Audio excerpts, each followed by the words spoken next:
Take two again. Good morning po mga ka-blissful. Ako po ay nag-take two. Kanina pa po ako naka-stay, nakikipag-usap.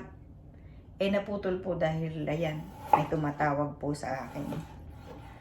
So, take two nga po tayo. Ito po.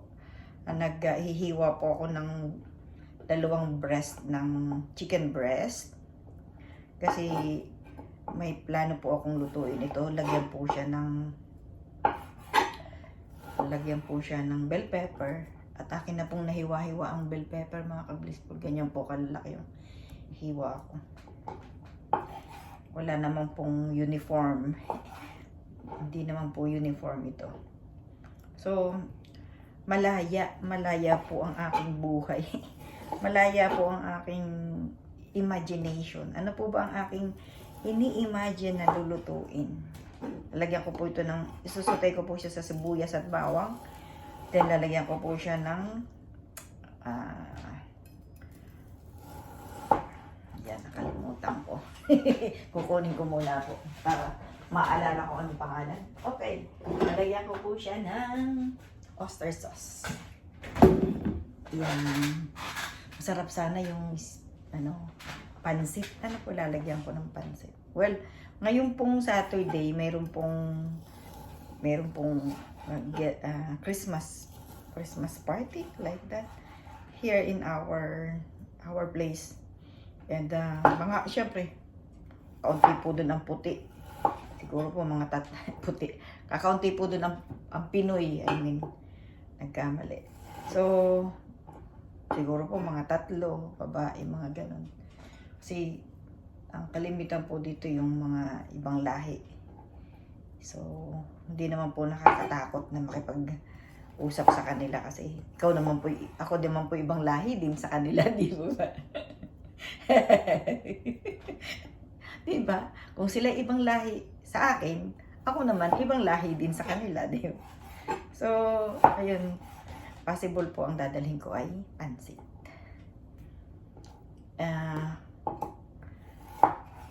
Pagka po walang yelo, ay kami po makakarating doon.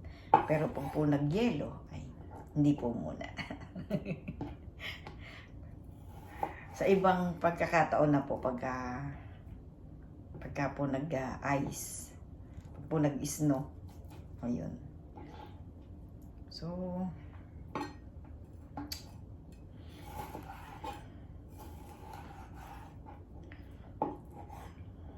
meron po akong mga kaibigan na ako po ay kanilang tinawagan dahil gusto nga po nila akong invite. Pero syempre kahit po walang invitation, pupunta naman po kasi yun naman ay community namin. At sila po ay mga nakakausap ko pagka po may pagkakataon na nagkikita-kita kami sa isang tindahan. Ganun. Napaka-friendly naman po nila. Pagka sila inyong kinausap, kausapin ka naman po nila mga ka-blissful.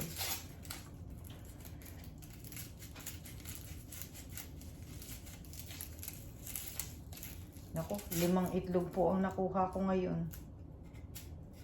Yun lang po ang aking binilabas. Hindi po ako naglakad mga ka-blissful. Katatapos pa lang po nitong aking mga sa aking mukha. It's still here. Okay. Maiiyak yata ako ngayon.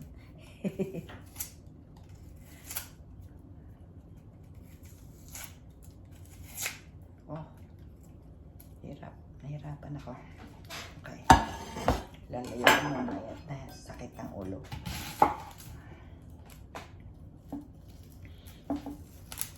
Diyan po ay Friday na. Friday na today. Oh my God. Pagising ninyo, Friday na din yan. Ano kaya? Basta kaya ang aking mga anak. Panganay ko po, gising nagtatrabaho po yun ngayon.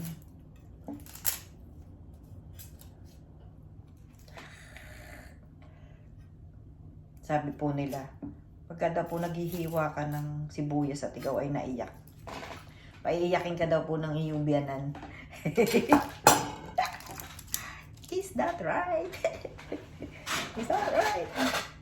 Ang ingay naman ang upuan ko. Wait a minute. Kailangang hugasan ko siya.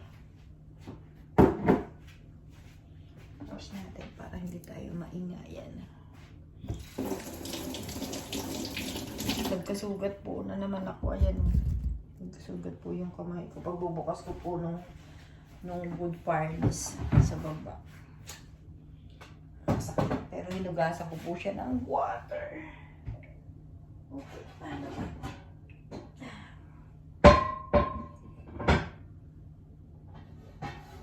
Hello!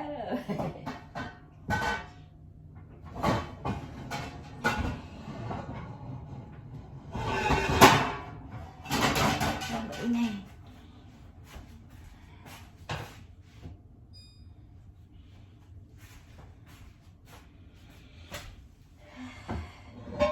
Wala nga palang takip.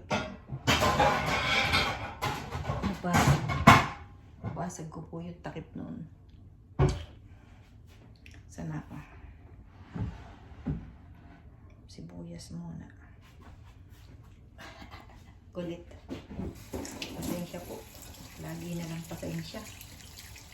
Kailangan ko wash to.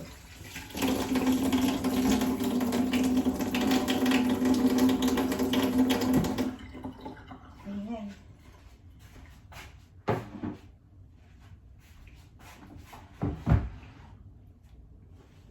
Lipat kayo dito. Diyan. Diyan muna po kayo.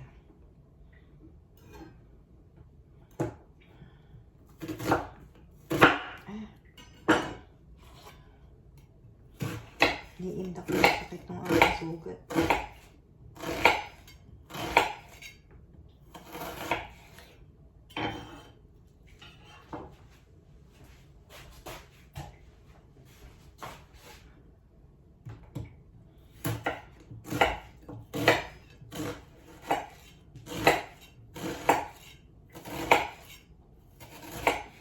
Siyempre pagka hindi natin lagi ginagawa like yung pagluluto, hindi po tayo nagiging expert, di ba? Okay. Kaya ang sakit. Hindi pala masakit, malamig pati po. Okay, dyan muna ito.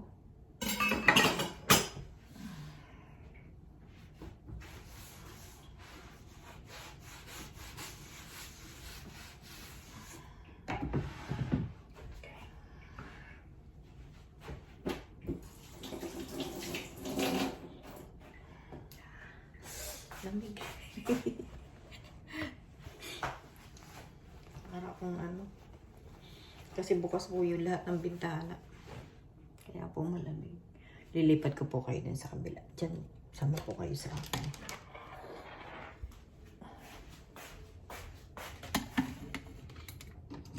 Pakadali lang naman po nitong gagawin natin.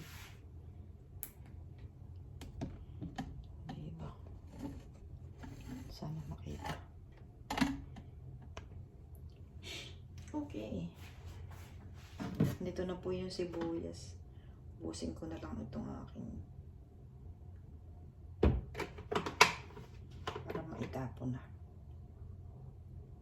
Noong pong summer, alam niyo pong ginagawa ko. Yung pong mga ganito, pinuputol ko pong gano'n. Tapos nila tinataniman ko. Pero hindi ko na po magawa ngayon, mga blissful. Laking busy na po ang buhay.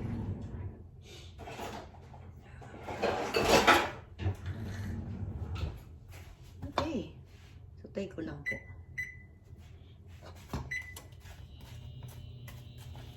Ako rin siguro siya ng butter. Masarap po kasi ang butter. Nakita ko po yung ano. Nakita ko ako ng tofu.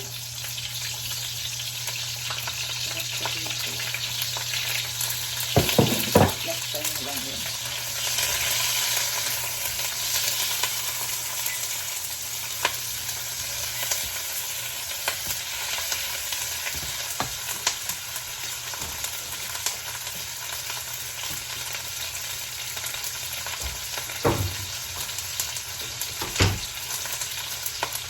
bubuksan ko po yung exhaust fan. Kasi meron ang mga pintunan. Kasi ang mga ito pala ko dati. Para sa ito muna.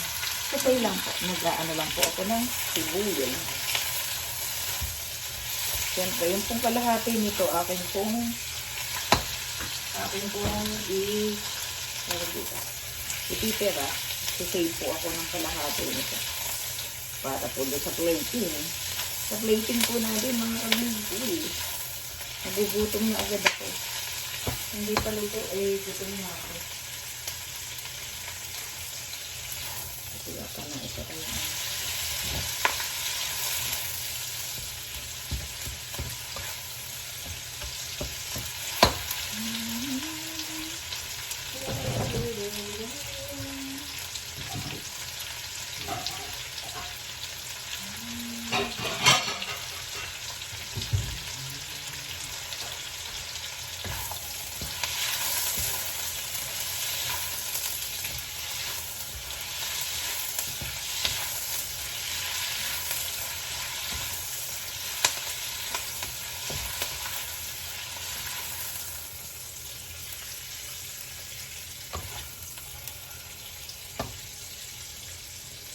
Balikan na yung mga anak ko, lutong-luto lang ang ina.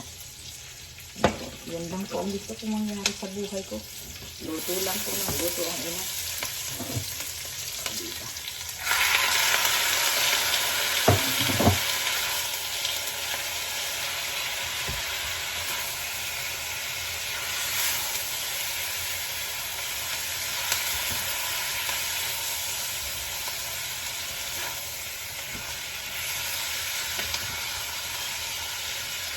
Parang gagawa na lang ako ng bago sa plating. Hindi po ako nagagandahan din sa lahat.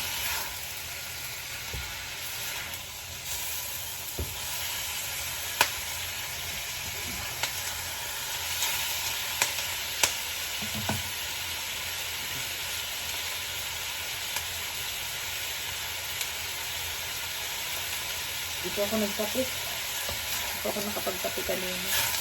Pero plano ko pong magtsa. Hindi pa po ako nagugutom. Isang nakalimang basong warm water na po ako mag-list ko. Tingnan nyo, alas 3 pa. Alas 3 na, hindi pa ako nagugutom. I think I need more.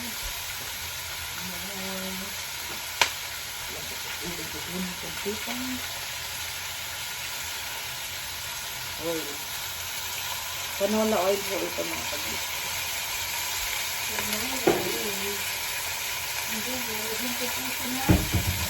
Sesame oil. Okay.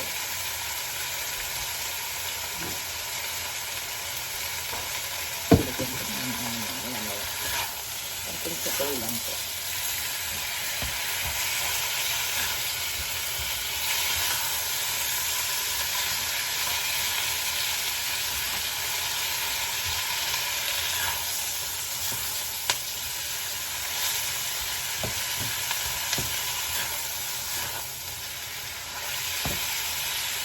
Yay! Balik ko pa nga lagyan siya ng patatas. Lagyan ko kaya.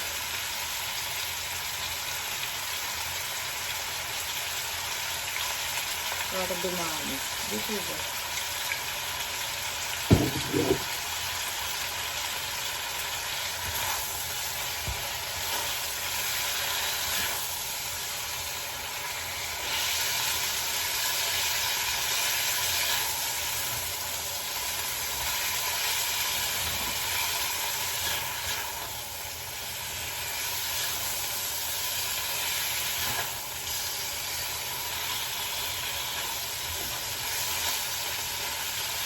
Kailangan ko siya lagyan ng water.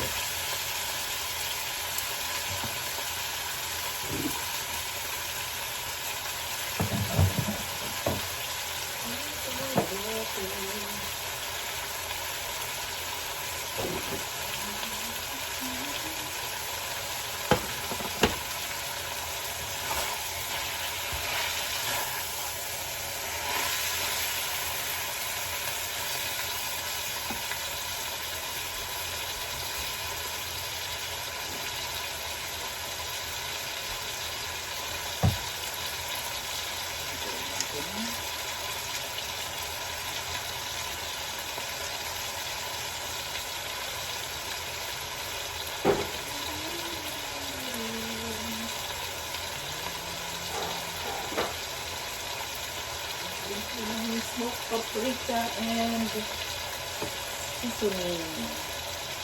Para po siya gumarap mga kablisko at magpakulay.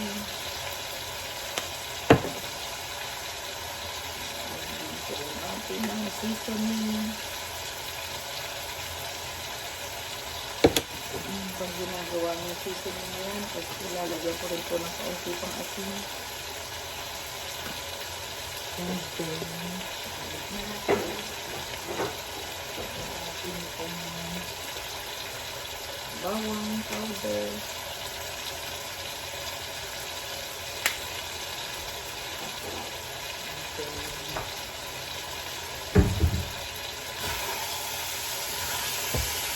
Haluin.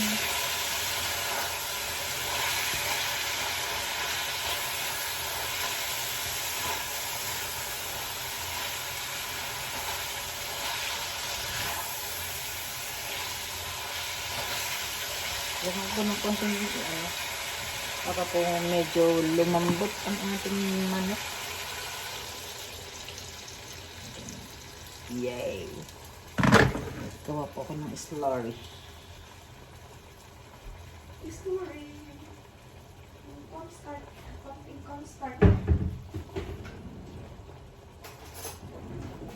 Cornstarch po tayo. Pang-list po.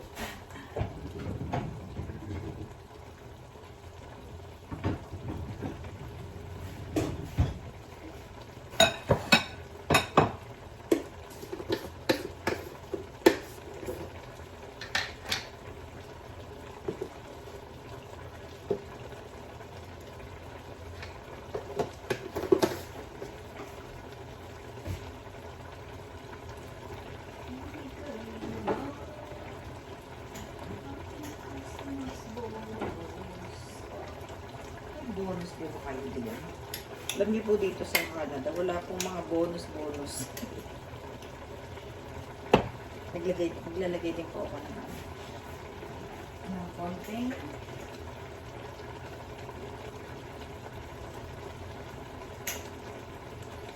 lagyan ko po ng konting isang kutsaritang asukal. Okay.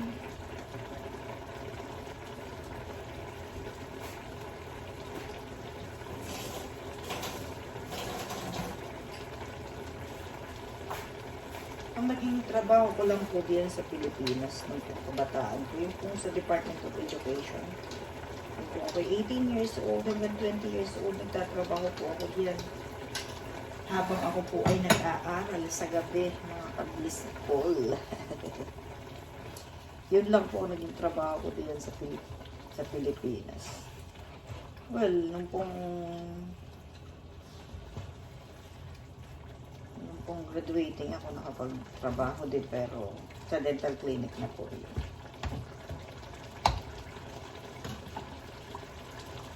Tikman ko po. Tikman.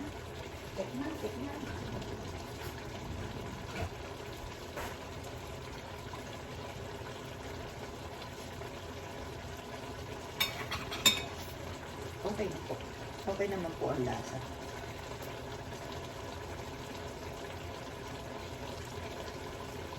Parang gusto ko po siyang lagyan ng ano po ba? Patatas po sa kaya. Pero yung patatas po, lulutuin ko ng separate. Akin na lang kung po ba parang lulutuin. Lalagay ko na lang po dyan later. Separate.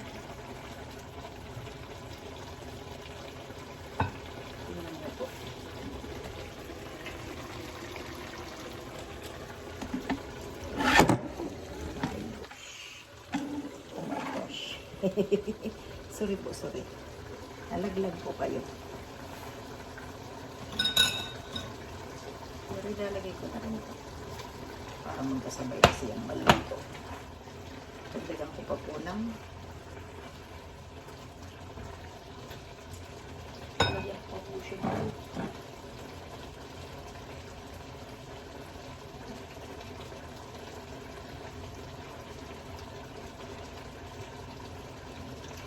Halos maubos na.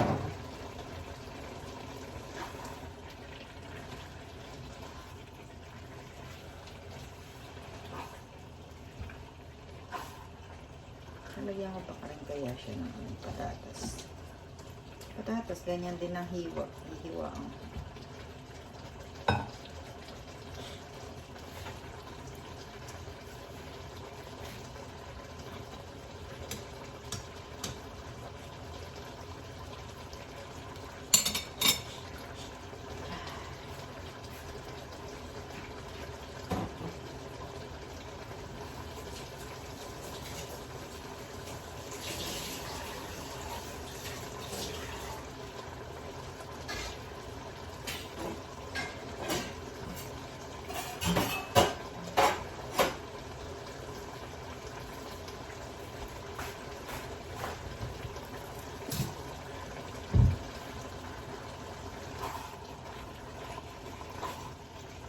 Dami nito.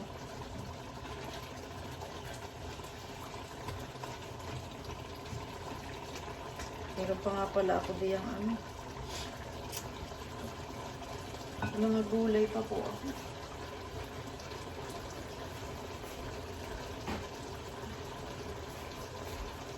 Kailangan ko nang isa rin yung mga bintana.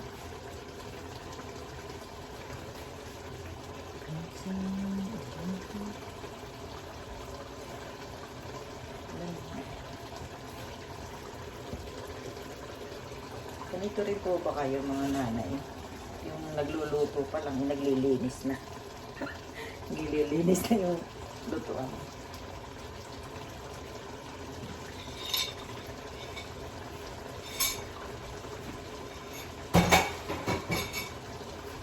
Talaga po pag inisip natin mahirap, hindi po na. Talaga po mahirap.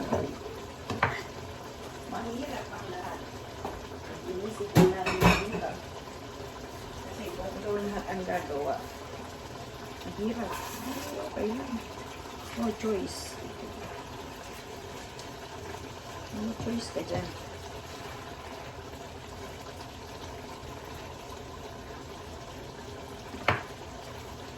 Iwanan ko kaya yan. Samahan niyo po ako. Ay, mamaya. Baka kung ano pang mangyayari sa akin, niluluto. O, di ba? Luto na siya. Wala itong takip. Kaya kung wala akong pantakip, nakapag-listo. Ito na kaya.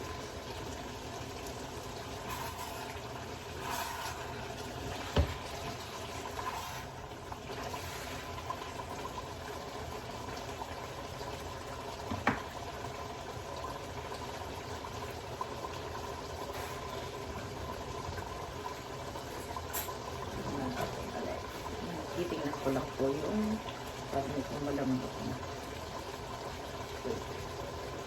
Titingnan ko lang po at ito.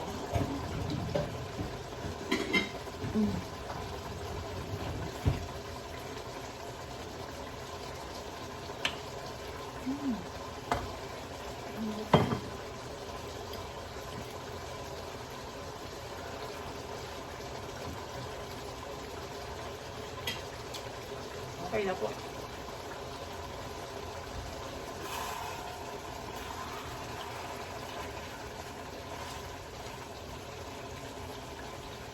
Ilagay ko na po itong ating slurry. Pampay.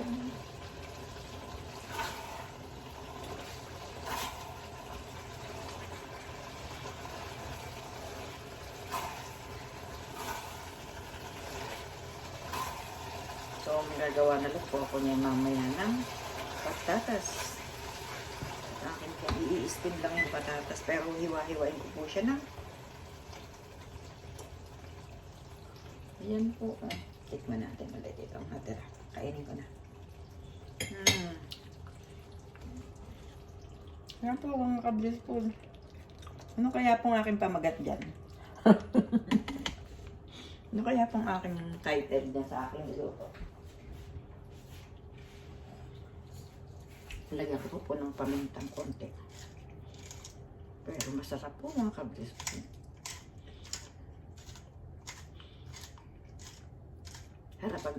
Sana po pagdating ng aking mga anak ay perfect na ang luto ng ganyan. Ito po ay experimental lang. Pero okay na po yan. Kanin na lang ang katapat niya. Ano po? Nakabilis po. Ano po? Babay muna tayo. By the way, lalagyan ko po siya ng sesame oil. Ang sarap po pagka nilagyan po ninyo ng sesame oil. Try po ninyo mga nanay. Pagka may sesame oil ang inyong pagkain. At masarap.